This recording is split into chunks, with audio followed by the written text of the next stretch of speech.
Bonjour à toutes et à tous. Donc aujourd'hui, on va parler de Vanagloria, le jeu de cartes.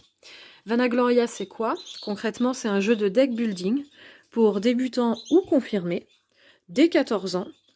Et le deck de base contient déjà le deck pour 2 personnes. Donc on peut tout de suite jouer à 2 joueurs. Et après, si on veut rajouter des joueurs, pas de problème, on rajoute un petit deck.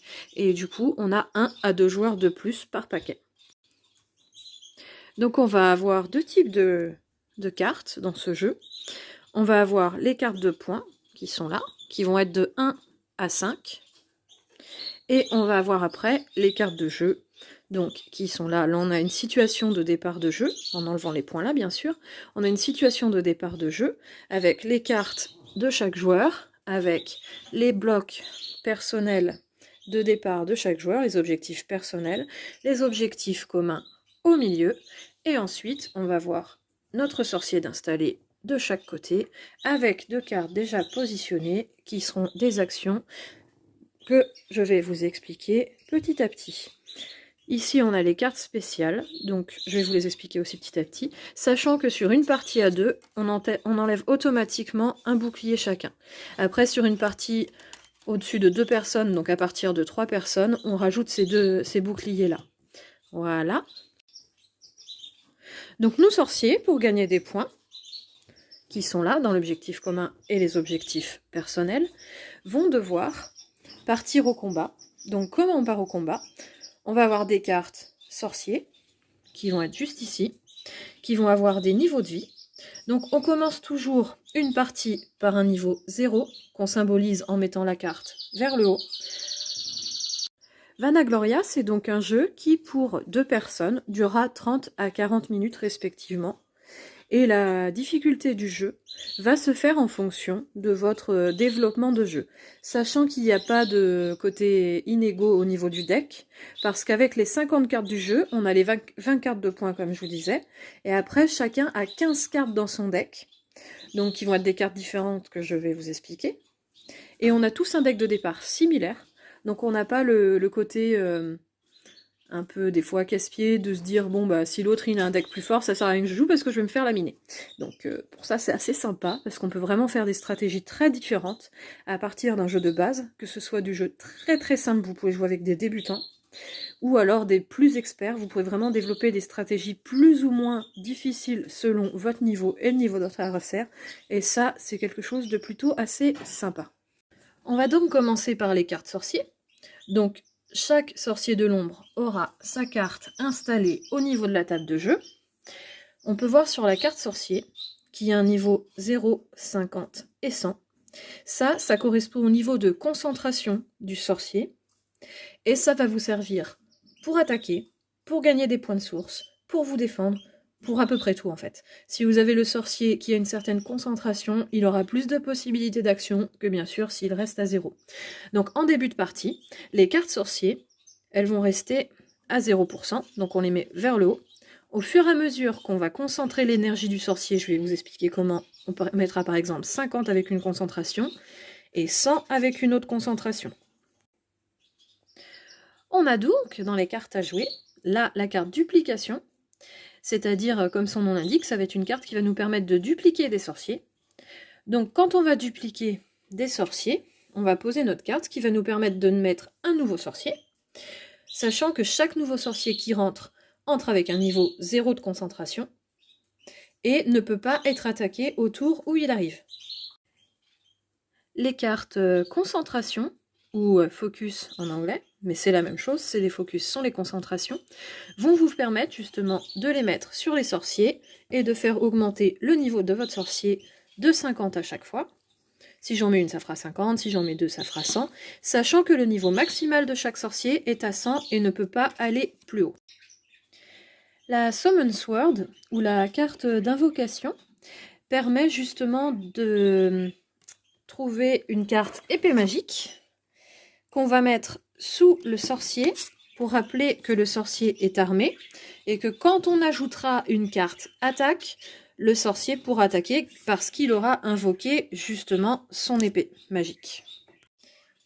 Donc la carte épée magique est mise sous le sorcier pour bien rappeler qu'il est armé et qu'il peut attaquer à partir du moment où il aura une carte attaque. On a donc la carte attaque qui va être posée près de notre sorcier pour signifier qu'on va attaquer notre sorcier adversaire qui perdra, sous l'attaque s'il ne se défend pas, une concentration de 50 points d'énergie de la source. Donc si notre sorcier adverse était à 100 points de concentration d'énergie, il passera à 50. Si le sorcier est au niveau 0 quand il est attaqué, il perd sa carte épée magique qui retourne dans sa main.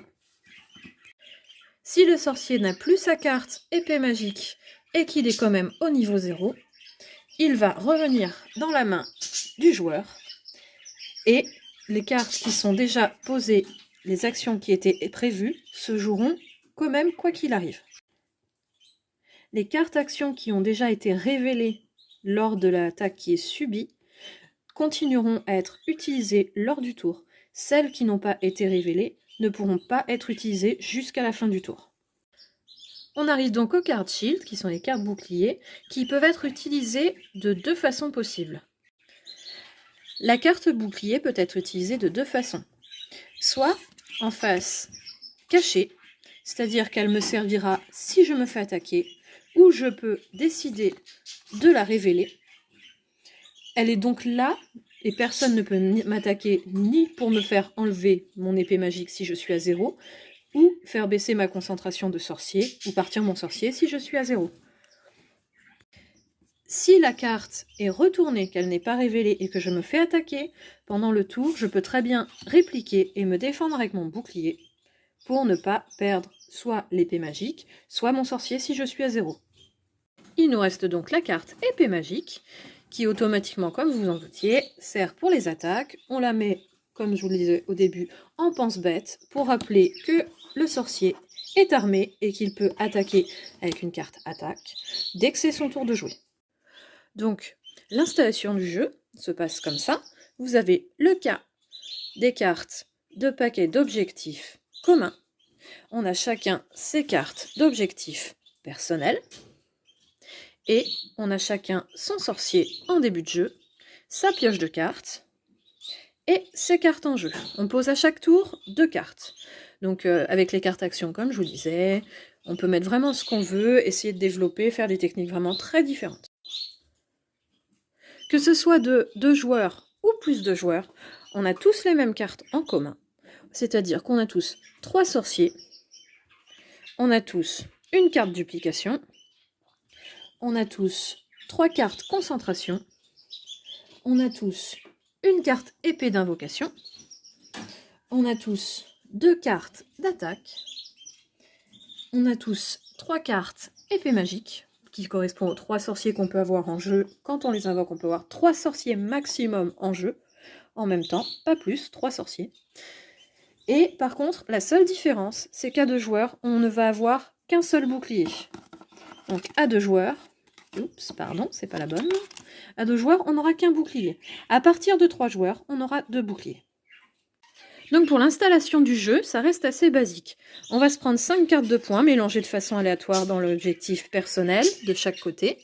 Et dans l'objectif commun, on aura toujours l'équivalent de 5 cartes par joueur. Donc là, à 2, on aura 10 cartes. Si par exemple on était 3, on aurait 15 cartes. Si on était 4, on aurait 20 cartes. On aura donc l'installation de nos sorciers, nos petites cartes à nous, les cartes de points, les cartes de points communs, d'énergie de la source, et nos actions qu'on va poser juste à côté de nos sorciers. Toujours le sorcier au niveau 0 pour débuter. Donc concrètement, quand on joue, on a toujours cette installation typique de cartes.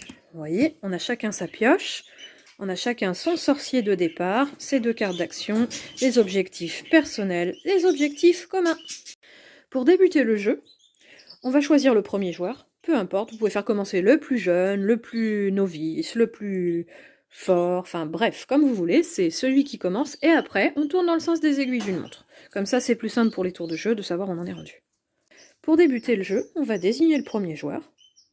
C'est vous qui désignez comme vous voulez, soit si vous voulez pas choisir par un lancement de dés, parce que vous voulez. Donc on va désigner le premier joueur, ou alors vous faites une bataille avec les points. Par exemple, vous savez, vous mettez 2 cartes au milieu. Hop, vous prenez chacun une carte. Toi, tu as 5 points, toi, tu as 4 points. Donc ce sera ce joueur-là qui commencera, par exemple. Et après, l'autre jouera dans le sens des aiguilles d'une montre. Bon, si vous êtes que 2, il y a le sens des aiguilles d'une montre, vous en préoccupez pas. Par contre, si vous êtes plus de 2, le sens des aiguilles d'une montre, vous allez voir, ça va vous aider à stabiliser la partie et à être un peu, j'allais pas dire rigoureux, mais à être vraiment dans quelque chose d'un peu plus confortable pour jouer. Donc ce qui se passe, c'est que dès qu'on a fini une manche, c'est le joueur à gauche, au-dessus de 2 joueurs bien sûr, c'est le joueur à gauche du premier qui jouera. Donc à chaque début de jeu, on placera notre sorcier en face de niveau 0, de chaque côté, et on tournera la carte des objectifs généraux. Ici, on jouera pour 4 points d'énergie de la source. Si ce tas finit par être épuisé, on tourne chacun nos cartes d'objectifs personnels. Voilà. Et celui qui gagne la partie quand il n'y a plus la manche, pardon, celui qui gagne la manche quand il n'y a plus de points ici, gagne le point qui est sur son objectif personnel. Donc concrètement, comment ça se passe? À chaque début de tour, on met notre sorcier, on tourne notre carte action. Donc là, moi j'ai décidé, une à chaque tour, j'ai décidé de faire une concentration. Donc mon sorcier va passer à 50 et ensuite je laisse le tour au joueur suivant. Quand on va commencer à jouer, on va à chaque tour mettre 2 cartes action. Voilà. Donc moi j'ai décidé dans mon tour de jouer cette carte-là, qui va être une carte concentration. Je vais donc augmenter le niveau de mon sorcier de 50 points. Il est donc à 50 au lieu de 0. Et on a le droit à une action par tour. Ensuite, on laisse la place à l'autre joueur pour que lui aussi, par exemple, puisse, on va dire, dévoiler cette carte-là ou l'autre.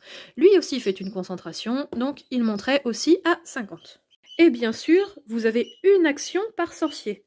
Donc si par exemple, j'avais 2 sorciers dans mon jeu, je pourrais jouer 2 actions. Par exemple, là, on était à 50-50. Donc là, concrètement, personne ne le gagne, donc on défausse la carte.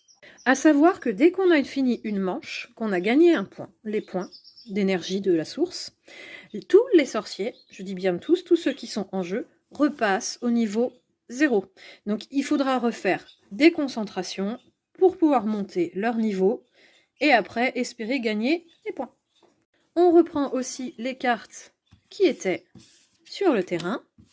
Comme ça, ça nous permet, avec nos cartes en main, de choisir nos possibilités de jeu ultérieures pour la partie suivante. Les cartes qui étaient en jeu reviennent donc dans nos mains à la fin de la partie, dès qu'on a gagné le point, ou que la carte a été défaussée si personne n'avait de sorcier avec une concentration de 100. Et on peut rejouer ces cartes à la manche suivante. Donc on redémarre une manche avec des cartes, on peut remettre celles qu'on avait, en remettre d'autres, on peut vraiment faire son jeu comme on le souhaite, et la partie se termine quand il n'y a plus de cartes objectifs communs et objectifs personnels. Donc il faut finir les points de source, d'énergie de la source, de l'objectif commun et des objectifs personnels pour qu'il n'y ait plus de points en jeu, et donc on comptera tous les points cumulés gagné par chaque joueur, et c'est le joueur qui aura le plus de points d'énergie de la source qui concrètement aura gagné la partie et sera devenu le maître de l'ombre des sorciers de Vanagloria. La partie se termine quand il n'y a plus de points d'énergie de la source ni dans le bloc objectif commun, ni dans les blocs objectifs personnels. Le sorcier qui aura le plus de points d'énergie de la source à la fin de la partie sera devenu le grand sorcier de l'ombre, maître de Vanagloria. Si quelqu'un se démarque et a gagné le plus de points, il deviendra, comme je vous le disais, le meilleur sorcier de l'ombre et aura abattu et tué tous ses autres ennemis et régnera sur Vanagloria. Mais il peut arriver que vous arriviez sur une égalité. Donc dans le cas d'une égalité, il faut remettre l'état d'objectif personnel et jouer des manches supplémentaires pour qu'il y ait quelqu'un qui se démarque et qui gagne la partie. Voilà, vous savez tout sur Vanagloria. Donc c'est un jeu, comme je vous le disais, où vous pouvez développer des stratégies très simples. Donc vous pouvez jouer avec des débutants, les initier sans problème. et où vous pouvez jouer aussi en tant que connaisseur, parce qu'il y a vraiment, avec toutes ces cartes, moyen de faire des stratégies assez simples ou assez compliquées. Voilà, je vous laisse découvrir le jeu par vous-même. N'hésitez pas à nous donner vos avis sur le jeu, à nous dire ce qui vous a plu, ce qui vous a pas plu. Et voilà, je vous souhaite une très bonne journée, un excellent week-end. Ciao!